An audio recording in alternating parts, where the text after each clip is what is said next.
the president indicated he might want to go into San Francisco yesterday. It was during a press conference with Kash Patel and Pam Bondi, talking about Operation Summer Heat, what the FBI went into, National Guard troops went into Memphis, as well as D.C., Chicago, Portland. They're getting a lot of pushback from the more liberal mayors there, but they had tremendous success. 23,000 violent criminals were arrested.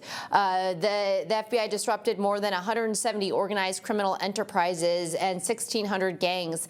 6,000 illegal firearms were confiscated. 4 of the 10 most top wanted on the FBI's list were captured and arrested. So, Ashwani, to you first. I mean, it seems like this model is producing results. Why wouldn't San Francisco kind of want to accept the Fed's help in this area?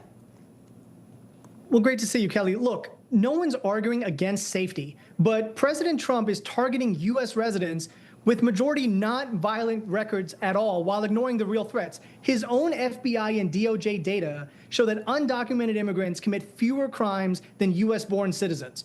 But Trump doesn't want solutions, he wants scapegoats. He didn't even call the National Guard when there was an actual insurrection on January 6th. The same guy calling Democratic cities war zones also said people were eating dogs in Ohio and promised to release the Epstein files and insist that he won an election he clearly lost. So if anyone believes his latest lies about crime, I've got a Trump university degree to sell you.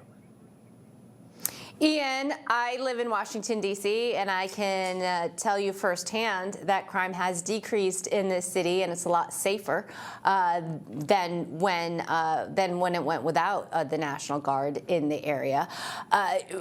You know, the president talked about expanding into San Francisco. He also talked about expanding into Boston, in Baltimore. Why do you think the Democrats are trying to rebuke him on this issue, which is just about law and order and safety?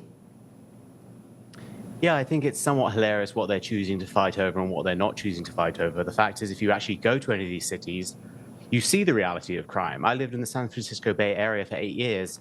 Poop on the street is a reality. Having your car smashed in every single night is a reality. Having people snorting crack on your doorstep is a reality. I know there are a lot of people who live in the more elite areas, such as Gavin Newsom, who like to pretend that's simply not happening. If you go to these cities, crime is a reality. We can debate over whether the National Guard is the right way to go, but the fact is Democrats simply want to pretend it's not a problem. In the same way we pretend that illegal immigrants aren't committing crimes when illegal immigration is itself a crime.